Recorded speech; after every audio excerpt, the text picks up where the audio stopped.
इस वीडियो में हम थर्मल इंजीनियरिंग से जो क्वेश्चन आपके सेमेस्टर एग्ज़ाम 2018 में पूछा गया है तो इसको कंप्लीट कराने वाले हैं, वो भी इसके करेक्ट आंसर के साथ। तो चलिए इस वीडियो को शुरू करते हैं। तो आपका फर्स्ट क्वेश्चन पूछा गया है, which of the following is a non renewable source of energy. तो इसका करेक्ट आंसर हो जाएगा फॉयल फ्यूल्स, यानी जो फॉयल फ्यूल्स होता है non renewable source of energy होता है। और बहुत सारे स्टूडेंट यहीं पर गलती कर देते हैं, उनको लगता है कि यहाँ पे रिन्यूएबल लिखा गया है। अगर यहाँ पे रिन्यूएबल होता तो इसका करेक्ट आंसर वुड, सन और वाइंड हो जाता। तो यहाँ से आपको दो क्वेश्चन क्लियर हो गया। अगर यहाँ पे नॉन रिन्यूएबल होगा तो फॉयल फ्यूल्स होगा, अगर केवल यहाँ पे रिन्यूएबल होगा तो वुड, सन और वाइंड हो जाएगा। ठीक है। दूसरा क्वेश्चन पूछा गया है, which of the following is the extensive property of A thermodynamic system.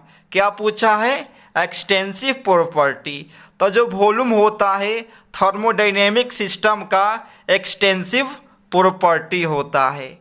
तीसरा नंबर क्वेश्चन पूछा गया है, the specific heat of water is. तो इसका करेक्ट आंसर हो जाएगा ऑप्शन नंबर सी, 4.187। ठीक है। और इसके बाद जो यहाँ पे लिखा गया है।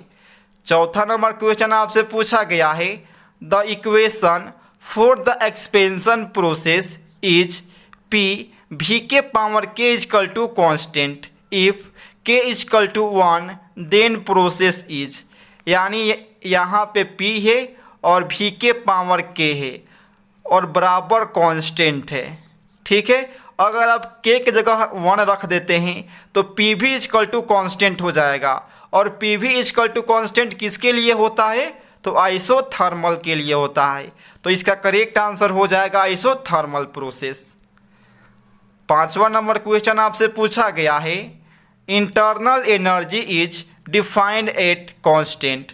तो इसका करेक्ट आंसर हो जाएगा इंथैल्पी, यानी इंटरनल एनर्जी के लिए जो इंथैल्पी होता है कांस्टेंट होता है। छठा नंबर आपसे क्वेश्चन पूछा गया है, fuel used in thermal power plant is.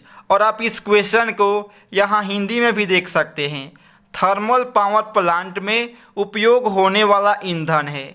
तो इसका करेक्ट आंसर हो जाएगा जीवाश्म ईंधन, यानी फॉयल फ्यूल्स।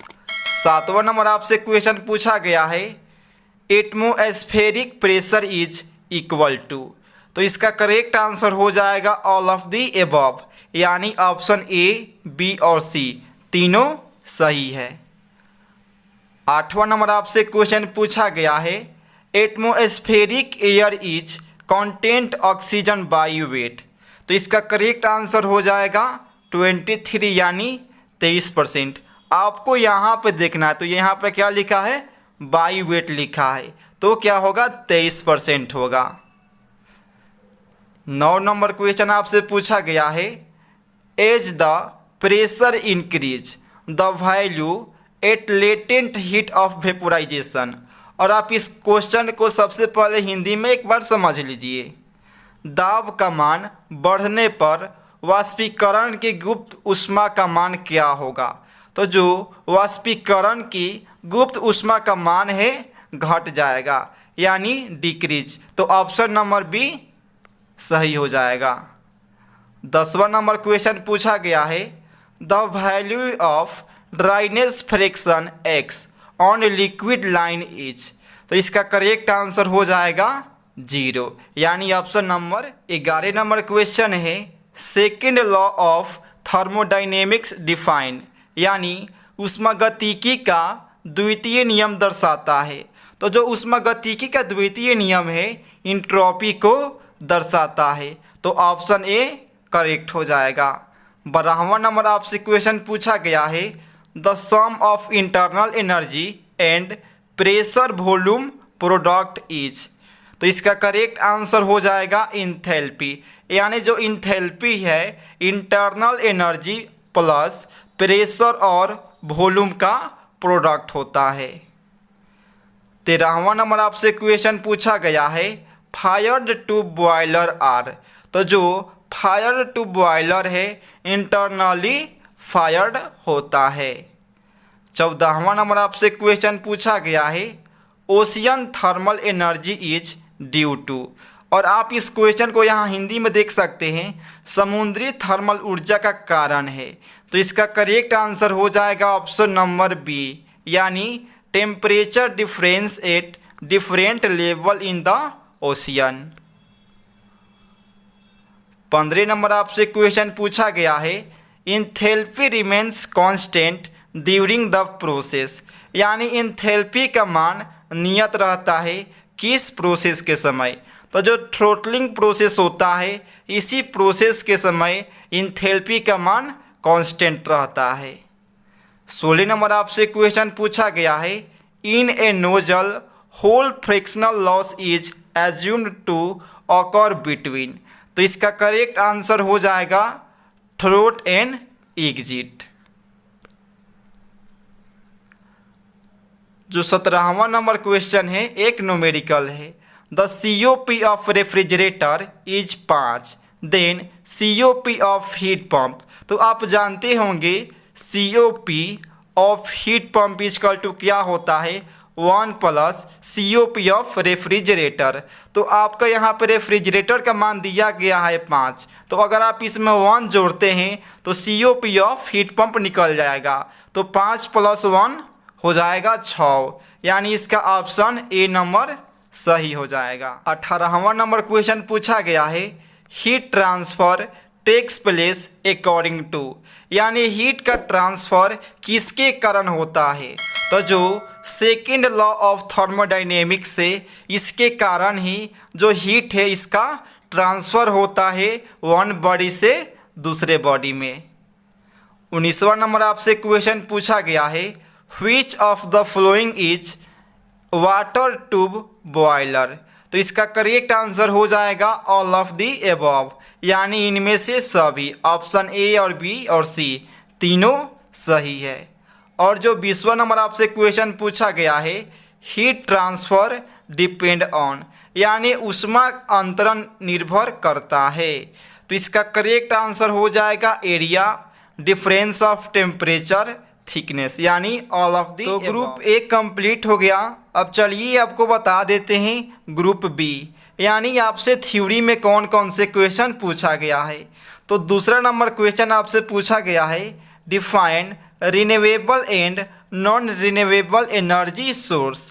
और आप इस क्वेश्चन को यहाँ हिंदी में देख सकते हैं ऊर्जा के नवीकरणीय और अनवीकरणीय स्रोतों को परिभाषित कीजिए। और इसके अथवा में आपसे एक न्यूमेरिकल पूछा गया है जो कुछ इस प्रकार से है a heat engine has efficiency of 60% and operates between temperature T1 and 27 degree Celsius, what shall be temperature T1। यानी यहाँ पर इफिशियंसी दिया गया है, आपका यहाँ पे सेल्सियस दिया गया है और यहाँ पे जो है T1 आपसे पूछ रहा है। तो यह क्वेश्चन बिल्कुल इजी है, अगर आपसे नहीं होगा तो कमेंट कीजिएगा, इसका भी आपको सॉल्यूशन दे दिया जाएगा। तीसरा नंबर क्वेश्चन पूछा गया है discuss second law of thermodynamics with an example, यानी एक उदाहरण के साथ द्वितीय ऊष्मागतिकी के नियम को लिखिए। और इसके अथवा में एक न्यूमेरिकल पूछा गया है। अगर आपसे न्यूमेरिकल सॉल्व नहीं होता है तो आप कमेंट कीजिएगा, आपको इसका पूरा सॉल्यूशन करके आपके पास सेंड कर दिया जाएगा। चौथा नंबर क्वेश्चन है what is a steam boiler classify it. और आप इसी क्वेश्चन को हिंदी में भी देख सकते हैं वाष्प जनित्र क्या है वर्गीकृत कीजिए। और इसके अथवा में आपसे एक न्यूमेरिकल पूछा गया है जिसको आप स्क्रीन पे देख सकते हैं। 5वां नंबर क्वेश्चन है right the Fourier law of heat transfer. और इसी क्वेश्चन से रिलेटेड जो 20 नंबर ऑब्जेक्टिव क्वेश्चन था इसी पर था। और इसके जो अथवा में है देखिए क्या पूछा गया है deduce the expression for change of entropy during constant volume process. और जो छठा नंबर क्वेश्चन है आपसे सिद्ध करने के लिए पूछा है और इसके अथवा में एक न्यूमेरिकल दिया गया है। अब चलिए आ गए हम ग्रुप सी में, यानी लॉन्ग क्वेश्चन। तो ग्रुप सी का 7वां नंबर क्वेश्चन है, describe the working of solar water heater with net sketch, यानी सोलर वाटर हीटर की कार्यविधि का सचित्र वर्णन कीजिए। इसके अथवा में भी एक आपसे न्यूमेरिकल पूछा गया है।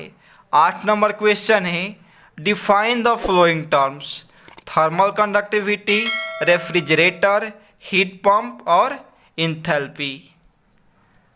इसके अथवा में भी आपसे एक न्यूमेरिकल पूछा गया है। 9 नंबर क्वेश्चन है, what are the modes of heat transfer, describe with suitable example. इसके अथवा में भी आपसे एक न्यूमेरिकल पूछा गया है। 10 नंबर क्वेश्चन है, describe the construction and working of impulse turbine, और इसके अथवा में भी आपसे एक न्यूमेरिकल पूछा गया है।